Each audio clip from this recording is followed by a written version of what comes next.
Hey team, and welcome to this week's episode of The Inspired Show, the show that's dedicated to helping you become the best version of yourself. And this week we're talking about building muscle and dropping body fat. But before we delve into it, if you've not done so already, make sure you subscribe to our channel to stay updated with all our latest content. Give this a like if you find it useful, and let me know your thoughts and any questions you have in the comment section. Don't forget, inside the caption, there's also a free download to get you started, and also access to our free community support group as well, and also my social media handles. So don't forget to drop us a follow on all relevant social media. So in today's episode, we're going to be running through building muscle and dropping body fat. How to do it through your training, through your nutrition, but also the right mindset that we need to get you where you need to be. We're going to split it into two sections: building muscle and dropping body fat. But firstly, we need to have realistic expectations. Now, the holy grail for anybody is to be able to build muscle and drop body fat at the exact same time. But this is very, very difficult to do. And it's not something I recommend actively for the vast majority of people. Now, there will be a couple of exceptions of this. When you start training and exercising and you're new into a gym environment, you will what you get called newbie gains, and these are absolutely incredible. This is where you see rapid progression in muscular strength, muscular size, also whilst being able to drop a bit of body fat as well, because it's something new to your body, something it hasn't experienced before. But unfortunately, these are very short-lived. For most people, it's anywhere between 3 to 6, sometimes maybe 9 months.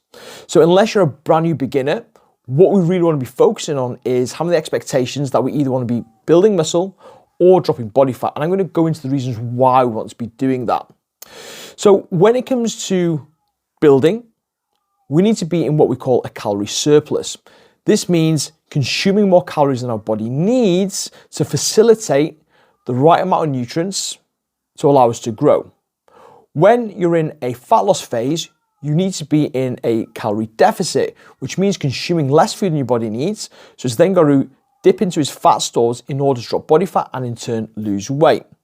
So what we're going to be doing first is focusing on the muscle building side of things.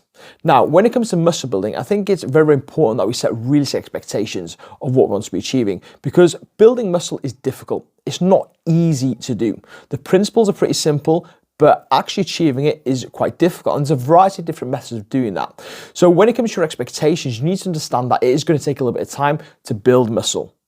It's going to take a little bit of time to see increases in your strength, especially as you become more advanced and you become more experienced when training. In terms of actual scale weight, you're probably going to be looking at around 1/4 pound to 1/2 pound per week if you want to ensure the weight that you're gaining is predominantly muscle mass rather than just fat mass as well. So that's expectations that we need to be thinking about. It's going to take a little bit of time. It's a slow and steady process, and we need to be okay with that. So how does muscle building actually work? Well, when it comes to muscle building, we need to look at the few key factors that play a massive part in helping you build muscle. So the first thing we need to look at is the stimulus. Our body needs a stimulus in order to create new muscle. Now, the stimulus would be your gym training session, lifting some weights. When you go into the gym, you lift some weights, what you're actually doing is you're breaking your body down. You don't actually grow inside the gym.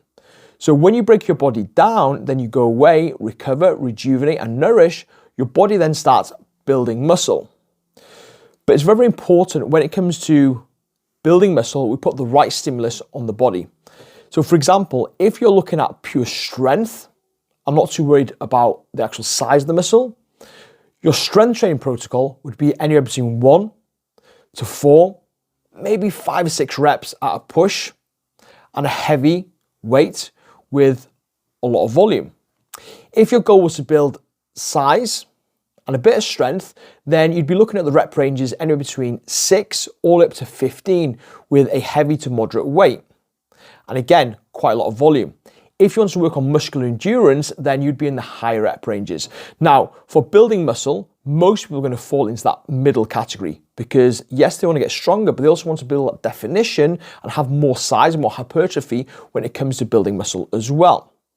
Now, a very, very important aspect of this stimulus that we need is something called progressive overload.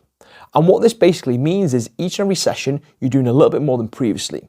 So let's say, for example, now you went into the gym and you did a back squat and you back squatted 60 kgs for 3 sets of 10.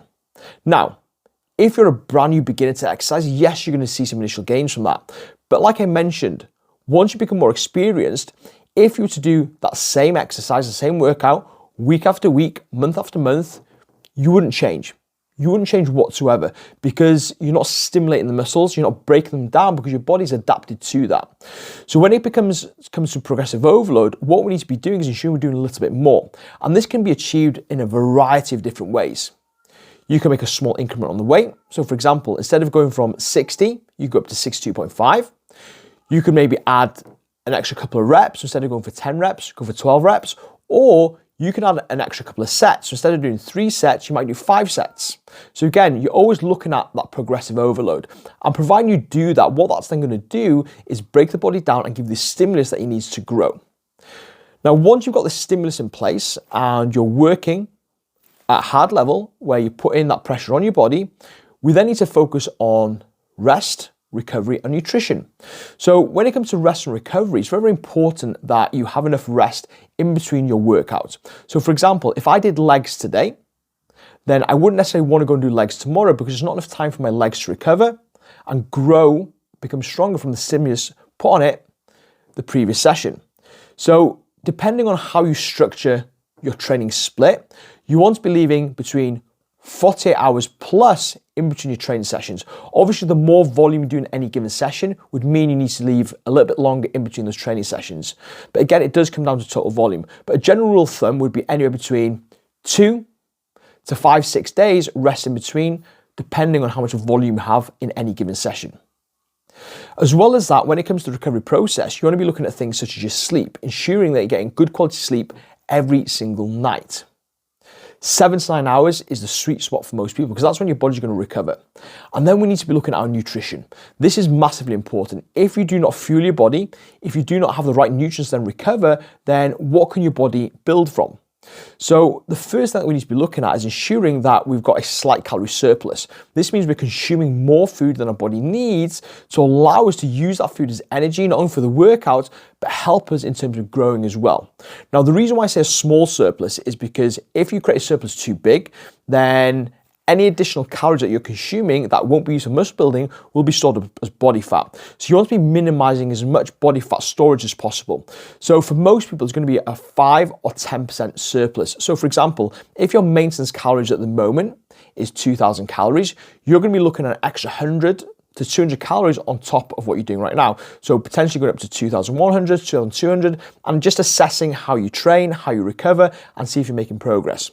Over time, you will start to plateau, and then you might need to add some more calories on top of that. And that's how it works.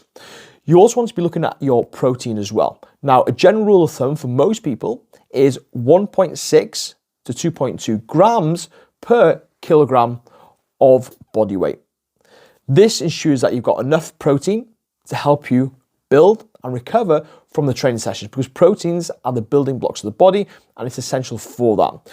You also want to be looking at nutrient-dense foods as well. As I say to all my clients, 80% of the time you want to be focused on more nutritious foods, complex carbohydrates, vegetables, fruits, nutritious fats. Yes, allow yourself a little bit of leeway, that's so important, but again, get those nutrients in.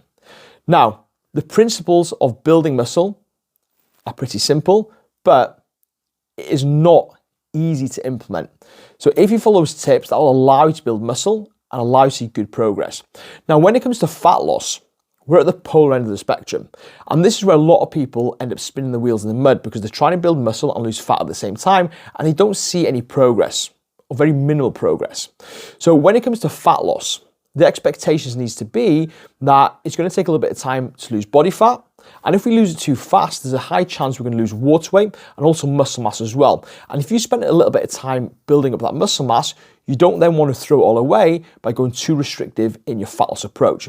So 1 to 2 pounds per week is the sweet spot in terms of expectation. And again, it's going to take a little bit of time, but that's okay.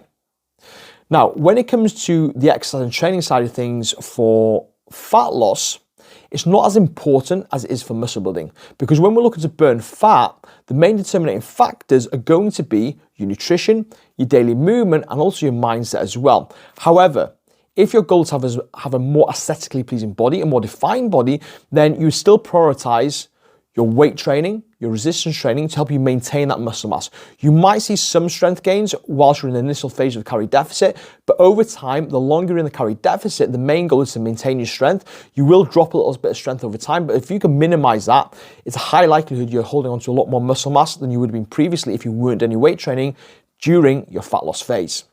In terms of cardiovascular work, you'll see a lot of people saying that you want to increase your cardio in terms of helping you with fat loss. Yes, you are going to get more calorie expenditure, but again, don't come from the point of view of doing cardio to lose weight. Do it because you want to improve your heart health, your lung function, and from a mental health point of view as well.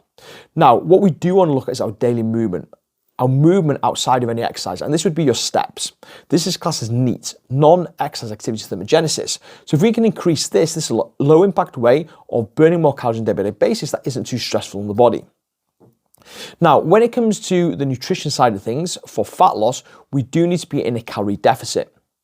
A 10% deficit is more than enough for most people.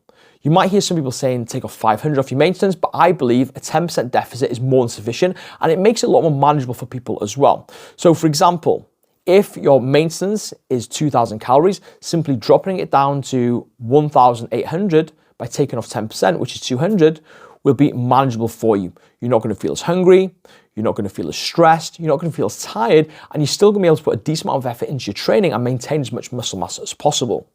Now, when it comes to the nutrition side of things as well, again, you want to aim for that balance. 80% more nutritious, 20% less nutritious.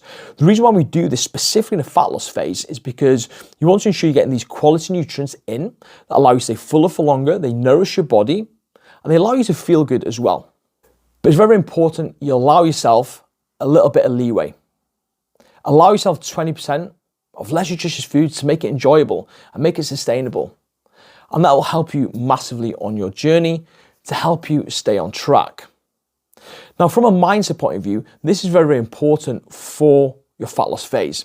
You need to be aligned with the reasons why you want to change, why it's so important to you to help you keep going, because dropping body fat and being in a calorie deficit, it's not a fun place to be. We can manage best we can, but ultimately, we're starving our body of nutrients, so we need to be focused on what we need to be doing. So having a clear why, but also looking at things in your life that could cause you to go off track, i.e. stress eating, emotional eating, and making sure you've got coping mechanisms to deal with that. Now, they're the principles of building muscle and dropping body fat. Again, very easy in principle, but can be quite difficult to put into practice. But if you follow those key principles, it will help you move forward in the right direction and get where you need to be.